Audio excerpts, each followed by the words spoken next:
And we are live. Welcome everyone to the Connected for Real podcast. I'm Rebbetzin Bat-Chen Grossman. Today's topic is boundaries and marriage. And I'm so excited because here today with me is Sigala. And Rebecca, introduce yourself and then we'll get right into our topic. Sure. My name is Sigala. I am a body confidence coach and boudoir photographer for women.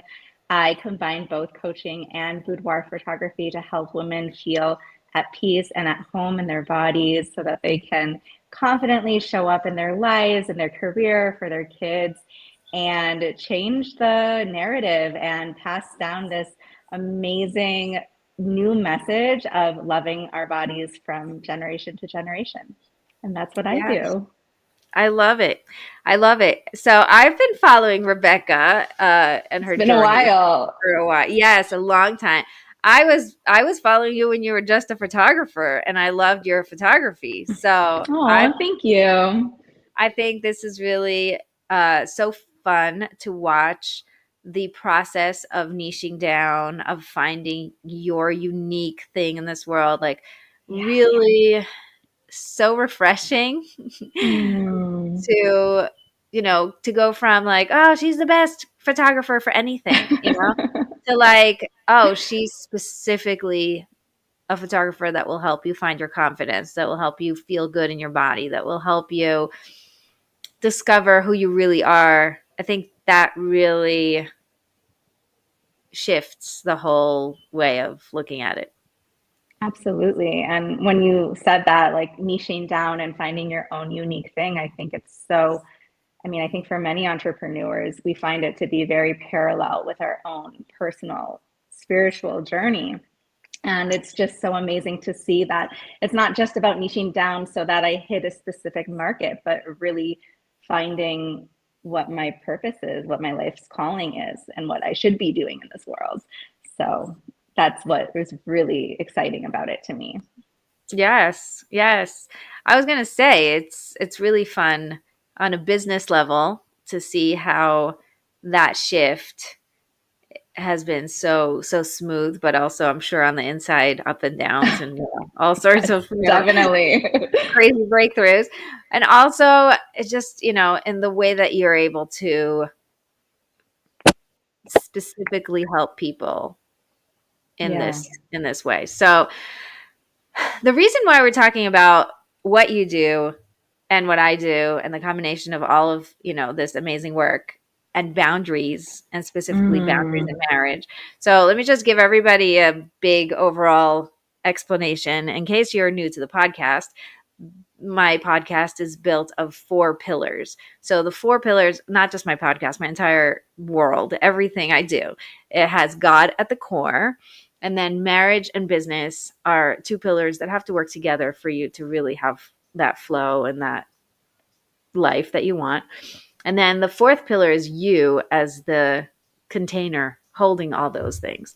And we're Mm. not allowed to drop any of those 4 balls because they all matter for our being here and doing the thing we're here to do, right? So you can't drop God because obviously you're doing this for God's sake. And you can't drop yourself because then you're not going to actually be doing the thing you're doing. And you can't drop your marriage because it's the most important thing in your life. And this is the reason why you're like doing all these things. But then a lot of people, and this is why I brought this last, a lot of people are like, okay, so I'll just put my business on hold because all these things are so much more important to me. But the truth is that you can't, because when you have a calling and when something is calling you to Yeah. come up and show up and be your authentic self and be who you need to be in the world, like we were talking about your business and, that journey of really, really sharpening what I'm here to do. There's no way somebody can take that away from you and say like, sorry, put that on the shelf for now because you need to show up for your marriage. Like, no. And Yeah. what does that do to your marriage? It creates so much resentment around you're the Yeah. reason why I can't do the thing I'm doing, or parenting, you're the reason why I'm not doing the thing I'm doing because you're a little baby and I have to take care of you. That doesn't feel good. It Right. doesn't work. So all 4 have to work and all 4 have to be in alignment and working with each other. And that's what this podcast Absolutely. is all about. So all that being said, the structure of my podcast is that every month we pick one topic and we talk Mm. about that topic for four different pillars. So we had business and boundaries. I mean, sorry, we have boundaries and God last week, and then boundaries and marriage this week, and then boundaries and business next week, and then the week after is boundaries and you. And every single one has a different guest and a different take. But it's really beautiful because we get to talk about the same thing from different angles and really attack different parts of this really complicated topic of boundaries. And we do that with Yeah, every topic, I money and love time that. and health. I love Yeah. that so much. But Chen, every few minutes, um, your video goes out and the audio goes out for like a second. Have you experienced that before? No, usually it's working Okay. fine. But I just checked my Okay. email and it looks like it's working. Okay, great. So if there's a pause or something like that, then it's probably because of that. But it's Okay, no problem. So, you guys who are listening live, let us know if you hear anything. And for now, to me, it felt like it was okay. So, hopefully, it will be great. fine. Great. Um, so, with all that being said, I would love to talk about boundaries specifically in marriage and Mm. what that means. And it could go a lot of different ways because both of us had a lot of fun brainstorming. Oh And yeah.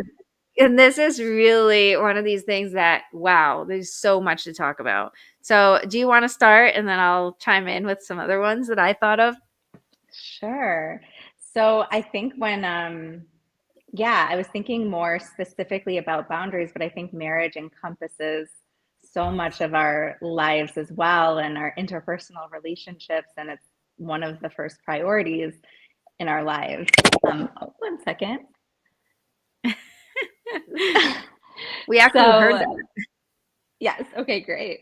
And so I was thinking a lot about when I think about boundaries, I think about creating a sense of self. And I think that's kind of what you were speaking to originally, where it's like there's all these different pieces, moving pieces of your lives. And people think, well, I need to sacrifice a part of myself in order for this other thing to work. And what you're saying is, no, it's actually the opposite, that you need to actually bring yourself to each of these places.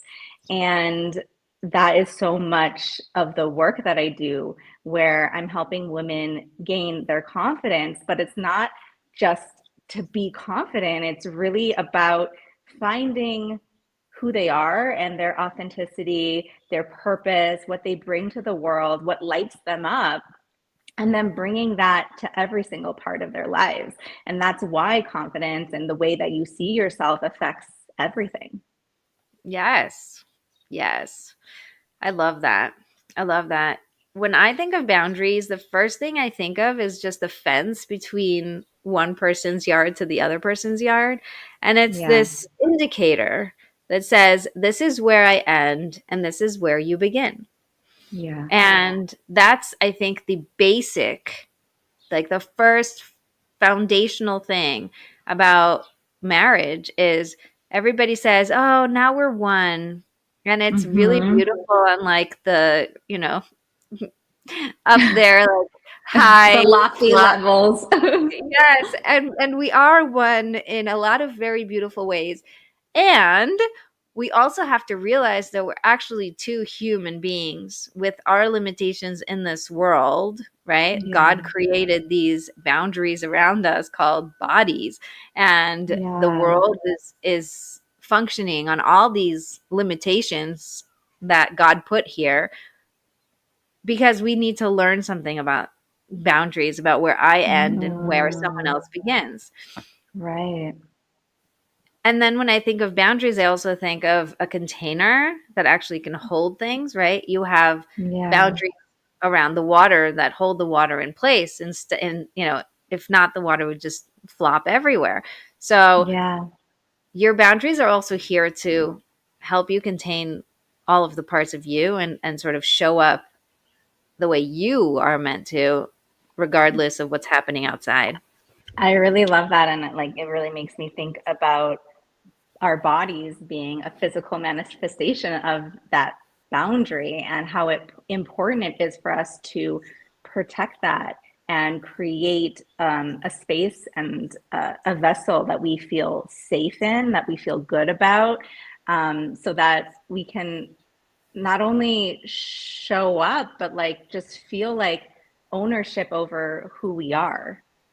Yeah, let's get into that because I think that there's so much in the work that you do that affects marriage in this way because Yeah. your body is your boundary. It is your physical where this is where I am and this is where I begin and end. Mm-hmm.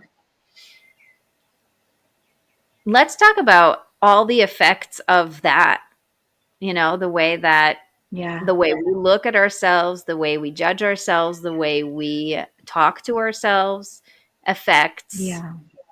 the marriage and everybody else, everything around it. Absolutely. So a lot of my work is based around body image, but for me, body image is not just in the traditional sense where you look in the mirror, do I like what I see? Yes or no, that's it. Body image to me goes so much deeper than that. It's the way that we relate to ourselves, the way we think of ourselves, the dialogue we have with ourselves, how we treat ourselves. And so much of that was formed in a way that was a little bit out of our control, like from the media, from our family, from all these outside influences. And it makes sense that we kind of pigeonhole ourselves into these boxes of like, well, I'm this kind of woman, I'm this kind of person, I'm I'm really cute, but I'm not beautiful, or like even little things like that, where there's just like a small little nuance in the way we see ourselves because maybe at one point someone told us that, or someone compared us to someone else, or we heard someone say something. Right. And so that really sticks with us, and whether consciously or subconsciously. And then that's how we relate to ourselves and see ourselves in the world. And I think that, it affects everything, including marriage, of course. One thing that I'm thinking about a lot when it comes to like marriage and the boundaries around that is like, I think that um, I hear a lot that people tell me, oh, my husband thinks I'm so beautiful and he gives me all these compliments, right? And I can't accept them. Mm. And yeah, I can't accept them. Or like, I just kind of brush them off, or I'm like, oh, whatever, it's just my husband. Like, that's what he's supposed to say. That's how he's supposed to feel.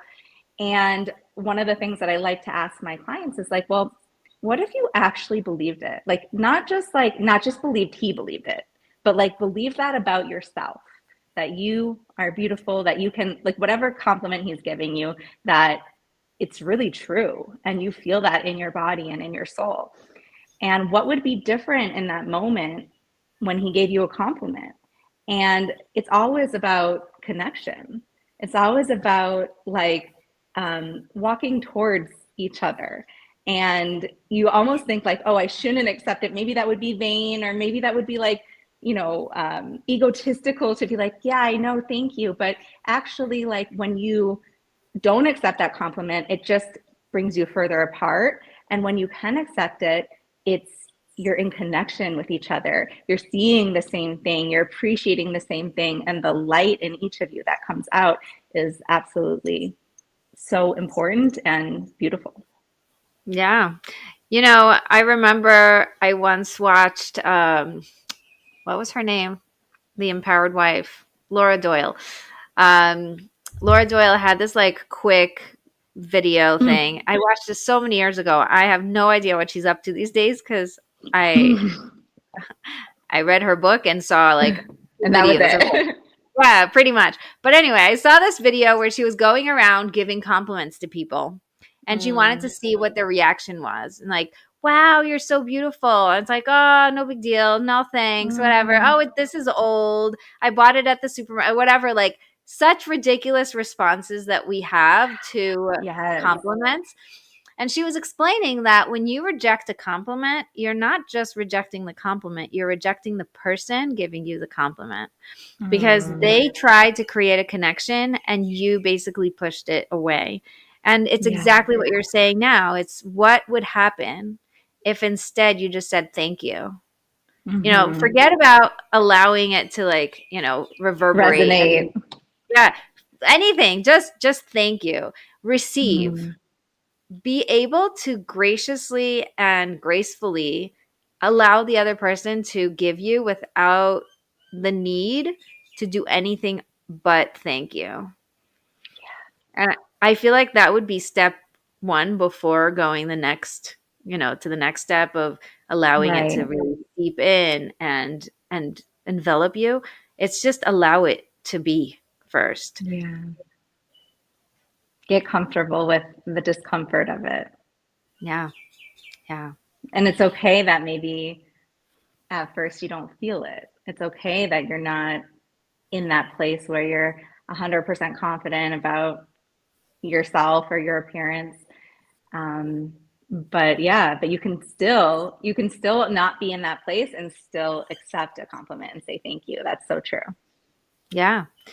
Yeah, I think it's really the same as a gift, right? Somebody comes to your house and they're like, "Thank you so much for having us. I bought this, bottle of wine." And you're like, "No, thanks. I don't drink wine. You can take it back home." Like Yeah. that that would be so rude, right? So, Yeah. there is something so powerful about saying thank you and just letting it be on the Hmm. counter. Like just let it sit. And I Right. think if you do that, you'll slowly learn to collect those things on your counter, in your soul. Hmm. And when you're ready, you'll be able to let them in. And that's part of the work that you do, that I do, that a lot of other Totally. coaches do, is first let it be. Like allow it to Meet sit. yourself where you're at, wherever that might be. Yeah. Yeah. And you're talking about everything that other people say, right? There's like the media and society and culture and all these things that we're working I don't want to say working against, but that are working against That's us. how I feel. That's how I feel. I don't want to feel that way, but sometimes it really is like that. We don't have a Yeah. fighting chance. Yeah. So I feel like they're working against everything that we do for our children to like try and Yeah, build them up, especially now with phones and with everything that's going on. There is everything, nothing they need to do to be affected. It's like just nothing. it's such a complicated season that we are in the big picture of the world. Yeah. And And people like to say that they think that like body image is getting better because of the body positivity movement. And that's not really what I'm seeing. I think there's just so much information. And while there is the opportunity to learn something different if you want, there's just so much out there. And with social media and the filters and the everything, it's nonstop. yeah. Yeah. Yeah. And I think of all of this as, from the point of view of boundaries of like bondage, right? We're going into Passover now, and Mm, heavy, there's this yeah. heaviness that keeps you stuck, that holds you down, that doesn't let you be free to Yeah. see something different because of the beliefs that you've solidified throughout this experience. So, growing up and seeing all of the different things that were shown to you and the different ways that they're manipulating your brain to think something is more beautiful or less beautiful and there's something wrong with you and you have to fix this, and what we want to sell you so that you can be happier finally, and whatever, Yeah. all this process has created these beliefs in ourselves that are weighing us down and not letting us be who we really are. And I think Mm, it is really affected the most. It affects marriage the most, in my opinion, because yeah. that's where, if you were, let's say, able to hide it with your friends, and when you're just hanging out with people, and Hmm. when you're invited, for a Shabbos meal or whatever, you dress up, you hold it up, whatever, fine. You do your thing and you move on. But when there's someone that close to you, that Yeah. is on a completely different realm of connection, Yeah. suddenly you're faced with all these beliefs. And Yeah. that's where it really weighs you down. Let's talk about that a Yeah, I little. was actually, yeah, I was actually recently talking to someone about this in terms of like whether it be emotional intimacy or physical intimacy. When a woman looks in the mirror and does not love what she sees or is kind of neutral or resigned to it, okay, it is what it is, let me just not think about it. That's like a non-starter for intimacy. It's Right. like it sucks all the energy, all the light, all the joy out of you. And it's like it's a non-starter. Like it's almost like having that baseline for seeing yourself in a beautiful light can create the most incredible, emotionally intimate experiences in your marriage and in your life. Yeah. Yeah. Tell me more about that because I want to get to a place where the Yeah. listeners saying, okay, now I know what my homework is, or now I know what I practically need to do in Yes, order, yes. right? Because like it sounds great and we could all sit there and smile and be like, yeah, uh-huh. But then you're faced with it every day, right? Then you Yeah. go back to your little cave where, where you get to just be you with yourself and it's so uncomfortable that Yeah. it's just easier to Well, I ignore. think the first thing was really what we were talking about initially, where you have to get comfortable with being a little bit uncomfortable and facing yourself where you're at. I think there's a lot of shame around body image struggles.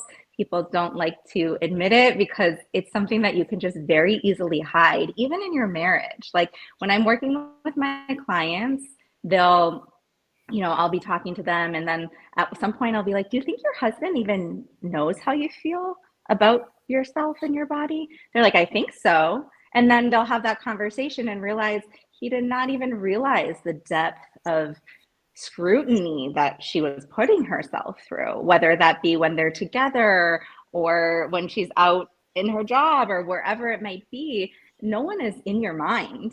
No one really knows how hard and how critical you are on yourself, even if once in a while you're like, oh, I don't like the way I look in this, or they know that you struggle with it a little bit. They're not in your mind, so they don't know what your experience of yourself is. Um, and so I think, yeah, there's a lot of shame around it. And I want to dispel the shame because I've worked in this field for 12 years now and have worked with thousands of women. And I have never met someone who hasn't had a body image struggle in some way, shape, or form. It's part of the human experience and unfortunately part of the modern day human experience. And that can mean different things for different people. But I think to really understand that it makes so much sense that we feel the way we do, that these messages and opinions that we have about ourselves are not even necessarily ours, and realizing that we can change them. So that really, I think, is the first step, is like dispelling the shame around it, meeting yourself where you're at, and starting to think about the fact that you could shift it. It could get better. It's possible to see yourself differently. And for some reason, when it comes to bodies and appearance, people don't think that's possible. But then I'm like, but you've been in therapy for 10 years and you've changed the way you think about this and this and this and this. Why can't you do it about your body? But that's how strong of a hold that diet culture and beauty standards have on us, where we actually don't even think it's possible. And it is. Yeah. Yeah. Whew. Yeah, it's a Wow. lot. Yeah. When I'm talking about bondage, I feel that. I feel that with some Yeah. of the people around me. I feel it with, yeah, I'm just thinking about teenagers because I have four. My first Wow. Oh my four gosh. kids are, yeah, my first four kids are girls and they're all teenagers now. And so there's this really strong awareness and this presence of all of these little tiny messages and the way that they react. I say, "Oh, you're so beautiful." And it's like, "Oh, leave me alone. Don't talk to me. You're such a mother, blah, blah, blah." Right? There's like this. anti such strong, because it's almost like if I believe you, then I'm gonna have to face the fact that I can't believe other things. Like I can't, Wow. I don't have the capacity to hold both truths. And so there's Mm-hmm. just, I can't, I need to reject this right now, which is fine because Mm-hmm. I'm mature enough to let it be and let them grow up and mature and find that way. You know, Yeah. everybody has their journey, and also fascinating to me to see that, to really experience that. Yeah. Yeah, absolutely. And also, what I always find interesting is how prevalent it is in the religious world. And, people who are so spiritual, so connected to Hashem. And it's like, wait, but aren't we created in the image of God? Like, aren't we meant to be here for a purpose? And also, that means like our bodies were created in a certain way for a specific purpose as well. Like, it's all part of it. And yeah, I find it interesting that like people push this in a way, like push it away because like beauty is not important and let's focus on spirituality, or the opposite, like it means everything and not necessarily thinking about the spiritual elements of it. Right. Yeah. Here we talk about balance all the time, and I love that you're bringing this new balance angle, the body and the soul, and how they both have a place and they both need each other for us to be in this world. Yeah. And so, really, I love that Hannah Mason said this week in her in Mm. person. Yeah, I was in an in person retreat. It was so good. Oh, nice. She's It was so great. nice. She is so fun. And she said, most people say that we are a soul in a body, but really we're a body in a soul. Like our soul Mm. is eternal, and the Mm. body is here to on purpose for a On specific purpose. purpose. And you can't ignore it, and you have to honor it, and you have the opportunity, very limited time. When you look at the soul's eternality, I made up a word. Mm-hmm. I The love that. Internality. I don't know, I'm gonna flow with it. The limitlessness of the body is so small Yeah. that we only get this much time to really be with it and Yeah. and own it, right? And own it. And there's something so beautiful about the body representing that light within you, sort of like Mm. being your face, like almost like the face of the business, right? Where it's like there's all this amazing stuff happening behind the scenes where nobody could see. And nobody, like Mm-hmm. you're saying, nobody could read your mind. Nobody knows what's actually happening Yeah. inside.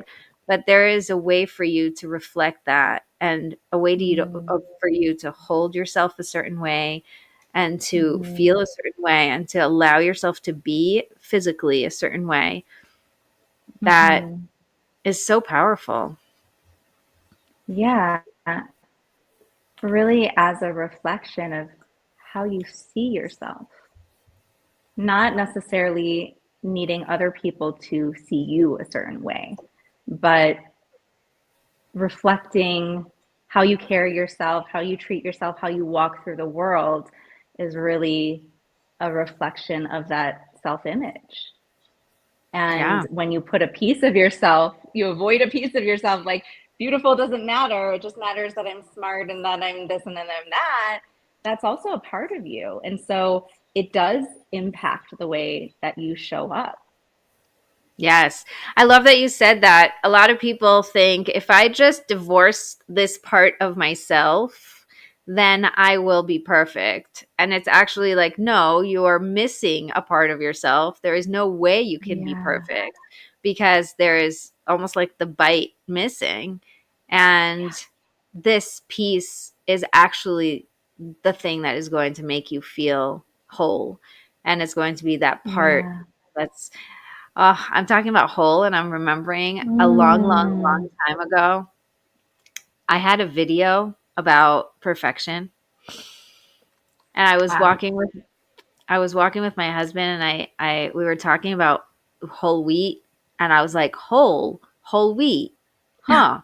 And it totally hit me. And he was like, "What are you talking about?" And I remember exactly where it was, like this like little walk, like a Uh-huh. tail. Yeah, like it's so funny. And I came home and I did this whole video about how being whole is all about the parts, just like whole wheat can only is the shell and the seed, right? So it's everything. It's the whole. And it digests a certain way, and it is meant to be healthy for you to have some of that external layers.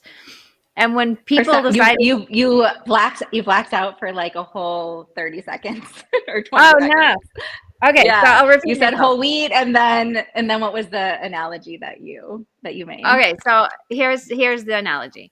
So you know how the whole wheat is made of the grain and also the external layers, like the Yeah. klipa, which is like so interesting Oh, because it's okay. called Yes. it's called klipa, like that's the Hebrew word for the shell, Right. but also is a Kabbalistic term for like the Mm-hmm. layers around us Yes. that are holding us almost captive.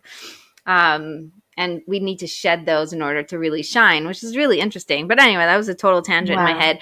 Um, Wow. so you Yeah. have, It made me go places too. yeah, yeah. So you have the whole wheat. Let's say whole wheat bread is made of whole grain, and the whole grain has Okay. the non-perfect. And then people were like, no, let's make bread be perfect. So let's get rid of all the external stuff and let's only get to the bottom of it and make the whitest bread possible. And it's going to be so delicious and so fluffy and so great. And they created the Mm, perfect bread, except it doesn't digest. It doesn't digest well because there is something missing. And the something missing is all the mm, imperfections that we've been trying to get rid of are actually helping us digest the world. They're helping us with the process of living. And so I think of that also yeah. in the way, yeah, I think of that as also in the way that we live our lives. There are parts of you that you're going to want to kill and get rid of and shed and be like, I hate this part of me, or I don't like the way I am in this way. And instead of fighting it and trying to get rid of it, what if we get to bring it along and digest life differently, almost like go through the Yeah. journey in a new experience with all of the parts of us.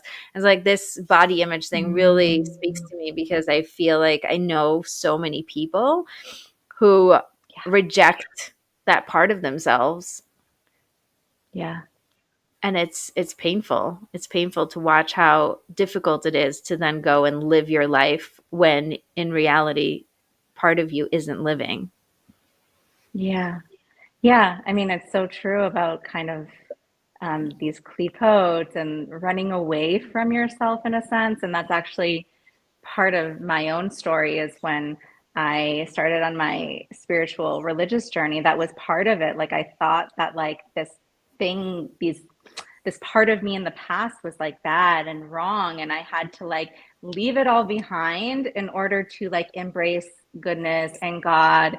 And somewhere along the way I realized this exact sentiment where it's like, no, like those things are a part of me. They're integrated into who I am, and they can give me so much wisdom and so much insight, and really seeing myself as a whole versus like these different parts. Same thing with body image. When you look in the mirror and people just they zoom in on that one thing that they don't like versus seeing the whole and the beauty of their being. Um, and so yeah, it's really about integrating all the different parts of us. And instead of trying to get rid of those things that we think are bad, I think the the part that we need to work on is that voice that tells us that these things are bad. Right. Yeah. Yeah, instead of judging, just, let's look at the judgment and sweeten it up because it's not fair for you to live that way. Let's get Yeah. practical. Let's get Yeah. let's, give some real advice about how can somebody do that for themselves. Body image specifically. So, I mean, I have like a pretty in-depth process that I bring my clients through. I think, like we said, the first step is really to become aware of it and to release the shame from it. Um, One thing that I would not suggest is to fake it till you make it.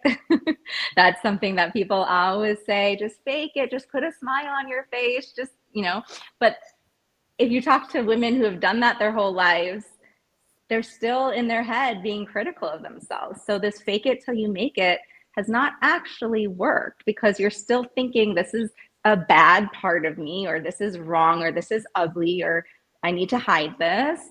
And just show up as whatever you want to project that vision of yourself is.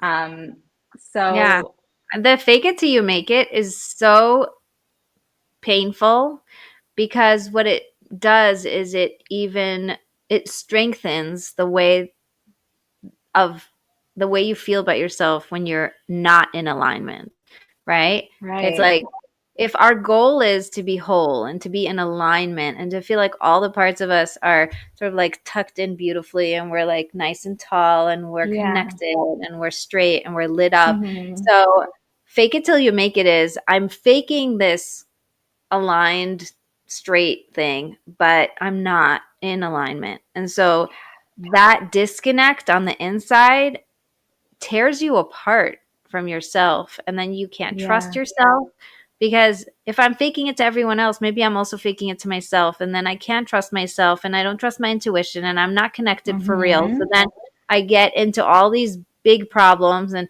it just sort of deteriorates from there. So I'm here to Right. support what you said. Don't fake Oh, it, thanks. girl. Yeah, exactly. 100%. That's actually the first module of my course is self-trust and intuition. I feel like that's the foundation of just everything and in terms of specifically beauty standards and diet culture, we've been taught to not listen to ourselves, not listen to our intuition, not listen to our bodies. Like, when we're hungry, don't eat. Instead, like drink coffee or drink water. When you're working out, work out harder than you really should because you need to lose weight, XYZ, right? And we have all these like thoughts in our minds that like our bodies, our desires, our physical sensations are not to be trusted. And so one of the first things I really do is help people get in touch with their intuition and their bodies.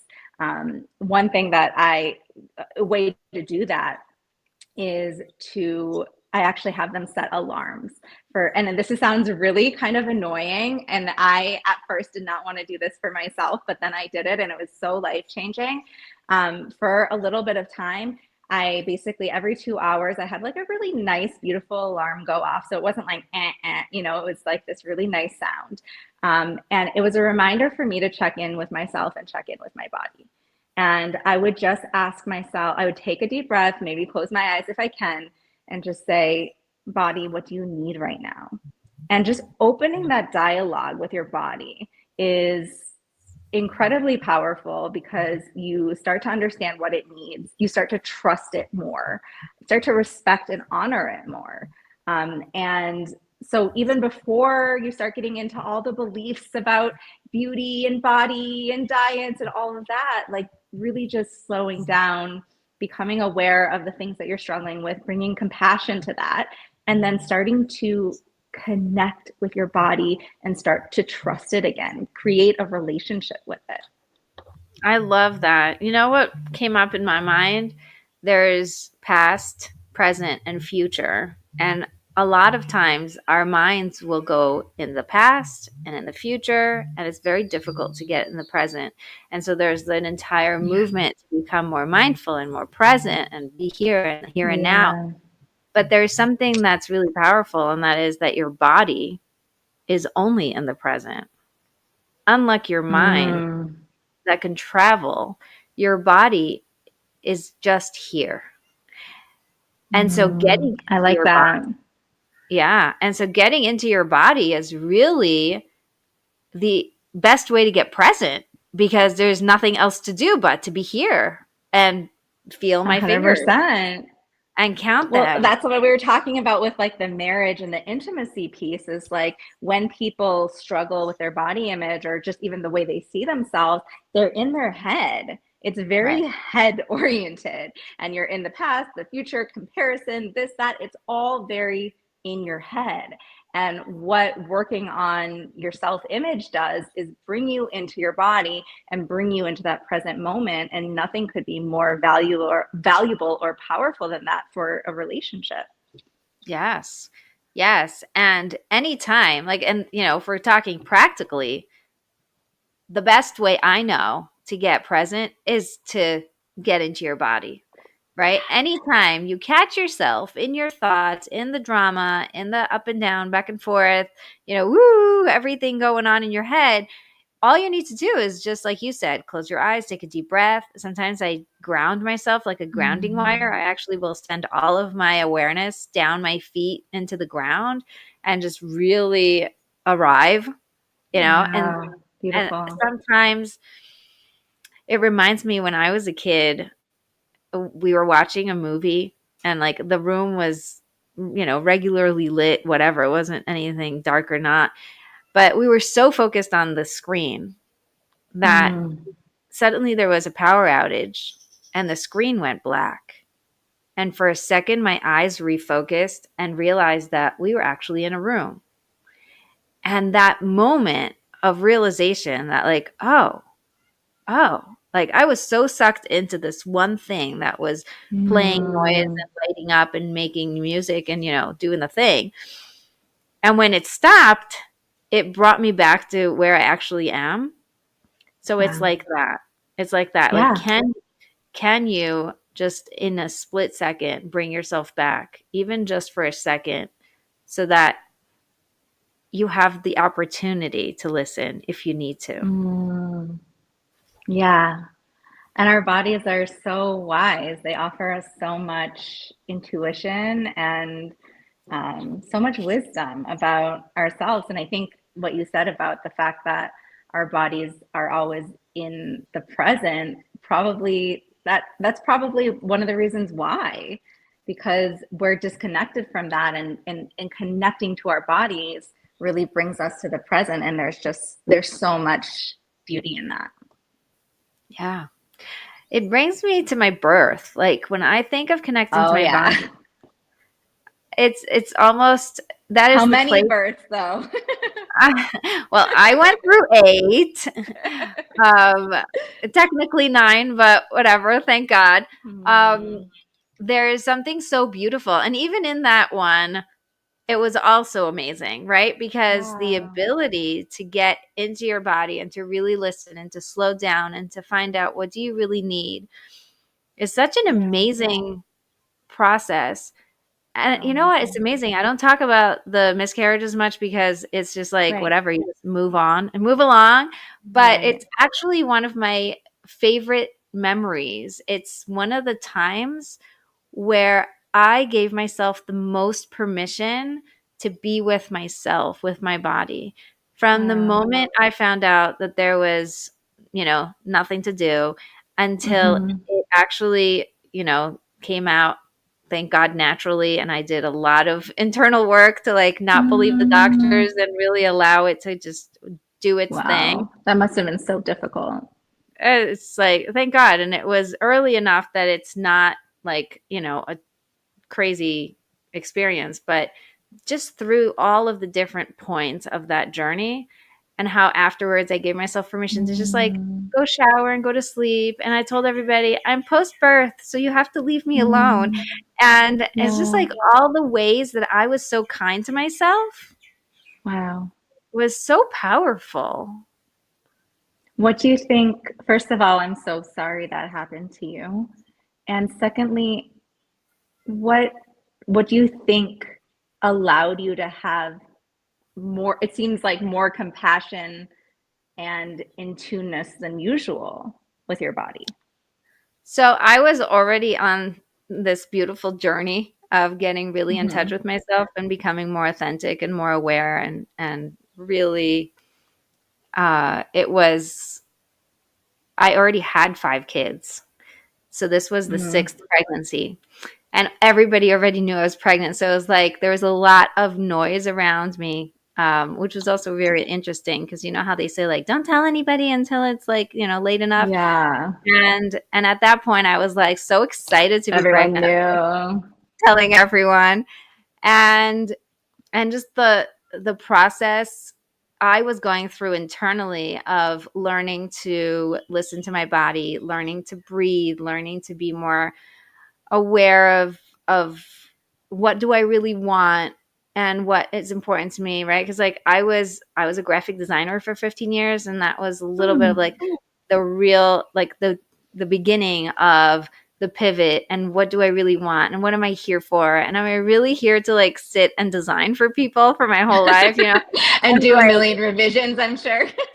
yes, and I loved my clients, and the thing that I loved the most was going to the meetings and making peace, Yeah. because most of my clients, ironically, were all family businesses, like family owned Mm. businesses, and the mother and the father were always fighting about what should be done, and the adult children are working for the parents and they're taking sides, and they have to work within this like drama, stressful situations.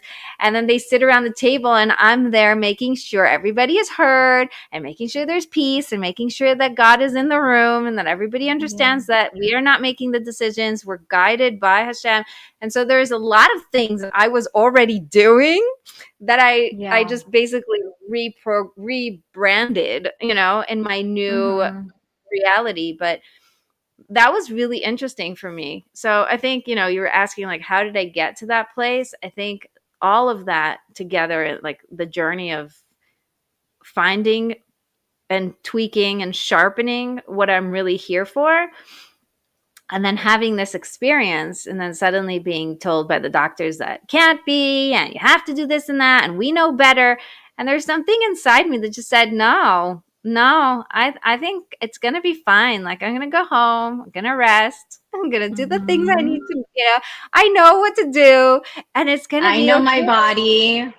That's like a Yeah, very empowering feeling to have, where a lot of people have that experience where they feel like a lack of ownership or self trust with their bodies because of their medical experiences. So I think yeah, that's so cool that, like, an experience that could have been totally different was actually a time when you think back of like a deeper relationship with your body and tuning into your self trust and your intuition. That's really cool. you just said that and I just realized something. So you said the medical system and everything. So the first birth I had was in the hospital with epidural and pitocin, and the Yeah. doctors and everybody knows better than me, and they're Mm-hmm. doing they're Yep. doing it all, and I'm just sitting here like whatever. Anyway, and I worked every birth to try and learn new things to connect to my body so that I can be Wow. more in charge. And the fifth one, the one before the miscarriage, the fifth one, I got I was at the Temech conference, and Mm. there was like a Chinese auction. I don't know if you remember that year, but there I don't was think so. every business owner donated something for the Chinese auction, and then everybody got Mm-hmm. to put little cards in the little boxes of Oh, things that nice. they want to win. And this was also a way to get leads, because now you have a box full of people and their phone numbers and emails that are interested in your product. So it was like a Right. win-win all around. And I walked in and I was pregnant, and I put into doula, a free doula, and there was 3 boxes. One was half price, the other two were free. One I knew Mm. about and I was like, oh, I really want this one, and the other one I never heard of. So I put a bunch of my cards in those because I thought Oh, this is wow. this This is is what what I I need. this is what I think I want. But I already had 4 kids without a doula. So I'm sitting there going, why would I need a doula? Like, why would God send me something I don't need? But whatever, I did it anyway because something inside me said, like, do this. I won the doula that I never heard of, and it ended up being Chava Dumas, who passed away, and, may Mm. her memory. Oh, she was such an amazing person. Mm. Anyway, And thanks to that experience, I called my sister. I'm like, I want a doula, but I don't know why. And my sister says, probably God thinks you need it. Like, just take it. And that experience alone was something so powerful because she was, probably still is. Her soul is just so centered and so real and so no nonsense. And I said to her, she said, "What would you wish for?" And I said, "I wish I could have a home birth, but my husband is medically trained. He would never allow it." And so I'm being very respectful to him, and I want to have a home birth in the hospital. Like, I want to have that feeling and that feel and Yeah. everything about the home birth experience, but I want it to be in a way where he's comfortable and I'm not being disrespectful. And she was so good at creating that respect to my husband while Mm. keeping me in the bathtub and having a non planned home birth. And Wow. it just, God did it. It was orchestrated really well by Hashem. But she got here too late. It was too late to leave, and da da da. And like the whole thing was just so beautiful how she put him into action and go get hot water and do this and that, whatever. I ended up Hmm. having a home birth in the bathtub, and it was really beautiful. It was the first That time is so beautiful. it was so magnificent. Like, just talk about like giving yourself permission to dream and to Yeah. desire something that you think you're never going to be able to have. That was the first time that Yeah. I could really think of allowing myself to even just say those words because I was keeping them inside for so many years Wow. because I wanted to be respectful as a wife, Well, when right? I think of like a doula, I think of someone who, of course, is helping to bring life into the world, but maybe even life within you, like giving you, helping you give yourself permission Yeah. to trust yourself and trust your body. And it just reminds me of the work that I do. It reminds me of the work that you do. Any healer, it's not necessarily like if a healer feels like if you go to a healer and you feel like they have something outside of you, that they have all the answers, then there's usually something that's a little bit off with that dynamic. Right. But a healer that, or a helper that can bring out the light in you and empower you to trust yourself, I think that's what it's all about. Yeah. Yeah.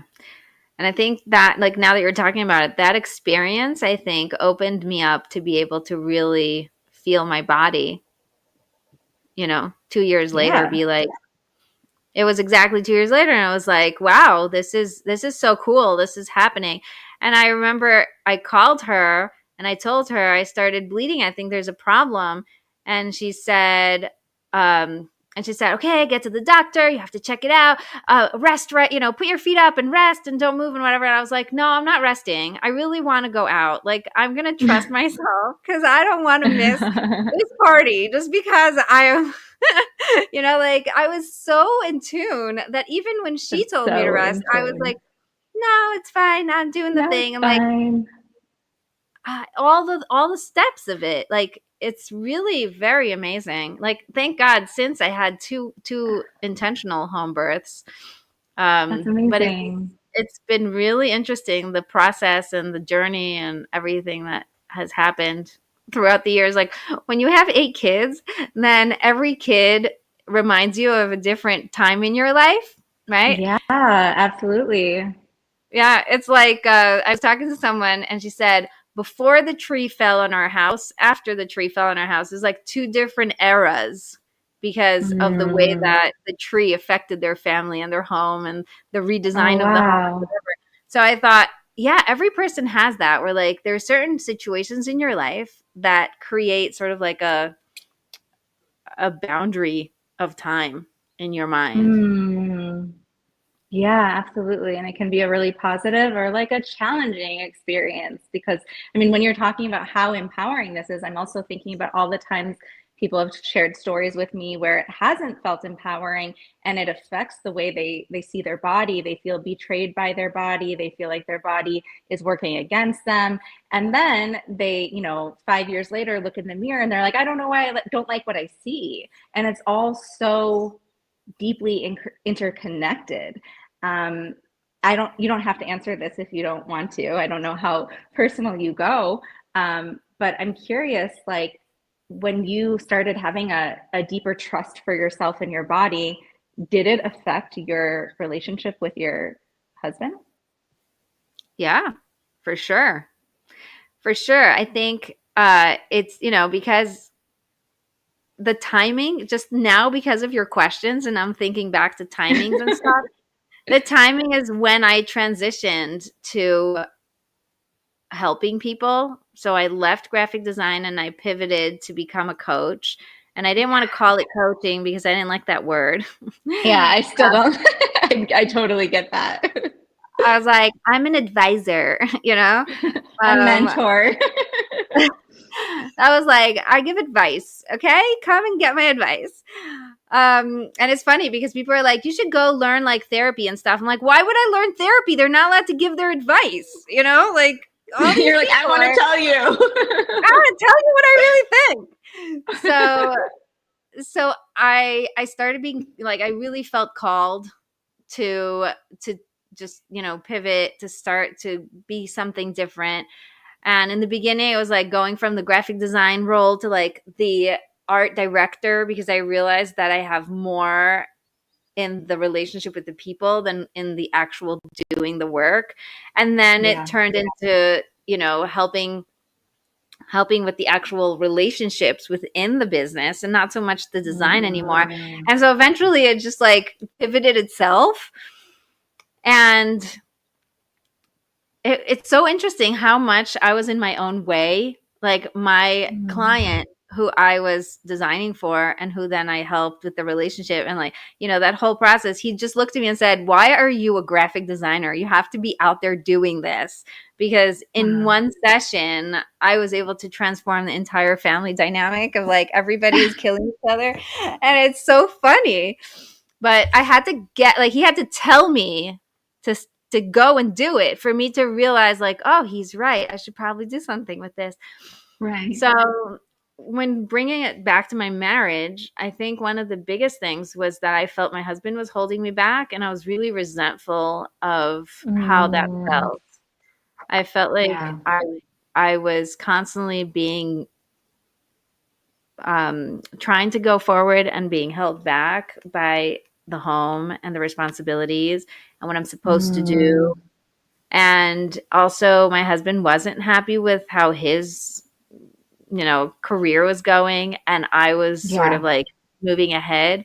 So that also was like really hard for me because I felt like he was going to be jealous and I thought that he was going to be upset with me. And anytime I had a Yeah. win, he would remind me of how he doesn't have a win. And so it would push me down. Mm. And like the beautiful thing is now that I look back at it, it doesn't mean anything about my husband because he is totally, he's such a cool guy. And he was like, who cares? I just told you. Like, I didn't think it meant anything, but like I made it mean stuff. Right. Right. So like, most of the drama was in my head, but it was He affecting was me so trying to, much. he was sharing with you, but you were thinking like, you were feeling guilty about it. And Yeah, it was compounding the evidence that like, you shouldn't be doing this. You should be at home. Like, there's something exactly. that you should be doing differently. I get that. Exactly. And so, all of this together with, different parts of this work made me realize that I actually can break through and have my husband on board. Like I don't need to choose. I think that was a really pivotal Mm. moment when, we had like a big explosion type thing Wow. where like I just let him have everything that I was thinking and all the Love meaning that I was that. thinking. I was like, I was starting a fight, people. Like I was so bad. But it doesn't mean that it was bad. It was just that I finally let myself communicate, not in a very nice way, but at least he was hearing what was going on behind the scenes. And then he started Yeah. popping all of my beliefs. He's like, why do you think I'm not going to be happy for you if you make more money? Like, more money for you means more money for me. And I was like, Yeah. oh, so you don't mind? Like, it was Right. all these things that just came up. Like, who cares? So it was really Well, that's kind interesting. of the bondage I think that you were talking about in the beginning. Like when we believe certain things about ourselves, we don't necessarily think it's just self-belief. We think it's all these external circumstances and other people's opinions. But like when we really do shiftly, when we do deeply shift that belief in ourself or whatever belief that we need to shift, then everything else actually shows up differently because we just see it differently. And yeah, I think that's a that's a really important point because I think the work always starts internally and we can't rely on other people supporting us or circumstances being perfect or whatever it might be in order to feel good and to live the lives that we want to live. And I think also, yeah, like also in terms of like our bodies, I think externally, we think that if our bodies looked a certain way, if they fit into a beauty standard, if we lost a little bit more weight, if we got a nose job, then we'd be happy with our body. Then we would love ourselves fully. And that's never the case. It's always the internal work. It's always really how we see ourselves because you can change that thing and still have the same relationship with yourself. And Yeah. so I think that that's really the deep work that both you and I do for our clients. Yeah. I love that. I think you wrapped it up really beautifully. And in my mind, when we're talking about what is the first step, and it was brought up a couple of times with the different examples that you pushed me to bring up, which I love. I'm like, so, I'm so happy we had this conversation. But Me like too. it kept coming up about giving yourself permission to want, giving Mm, yourself permission to desire, giving yourself yeah. permission to own what you really want from the experience. And that's the first step. And by the way, like in the calm method, which is the method I created and teach That's and amazing. use with my clients, step one is connect to yourself, because it is always step one. And any breakthrough I've ever had, step one is always, what do you really want? Connect to yourself, Mm, like really bring it in. yeah. Yeah. And listen to that instead of like, I think we hear something come up, like we'll ask ourselves something and the first thing that comes up we're like, wait, but no, and we try to override it. And it's like really listening to that intuition and what we really want because we know at the end of the day we know.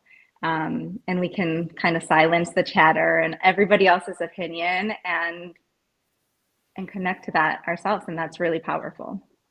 Yeah. Yeah. Oh, this is such a fun conversation. Thank So you. fun. Thank you for having me. How can people find you? Where can they give you money? How can they become more confident and work with you? Amazing. So there's a few different ways. Well, first of all, I'm mostly on Instagram, which actually I just went back on LinkedIn and it's really popping over there. I'm like, wow, this is really fun as well. But I'm mostly on Instagram. I show up there mostly every single day. Rebecca Sigala Boudoir. And I have a few different ways that people can work with me through my healing boudoir experiences, which combine both coaching and boudoir photography to help women see themselves in a completely new way. And then I also have a virtual program. It's a 12-week program called The New Sexy, and it brings people through a incredible experience to not only see themselves in a new way, but embody this next level version of themselves who is confident and at peace with their bodies. And then I also, right now, I actually just put out this really incredible 3-day course for entrepreneurs to help them unlock the confidence to show up on social media and in their business. And I'm really excited about that as well, because that's always been a big intersection in my work. And to specifically help entrepreneurs is going to be so much fun. Yes. So that works perfectly because, those are the people listening. So that's really fun. I love that intersection where entrepreneurs suddenly have to deal with other things that come up and you're like, Oh, "Oh, yeah. where did you come from?" Totally. I mean, so much of it is about how we see ourselves, and I see that especially in my work and my business growth. So I'm really excited to venture there. That's so cool. Okay, send me the link for that, and we'll make sure to send it out with the email. Um, this Amazing. has this has been incredible. Thank you so much for coming, and thank you Thank for the you. listeners for listening all the way to the end. Mwah! I love you all. Don't forget to be connected for real, and have a wonderful Passover.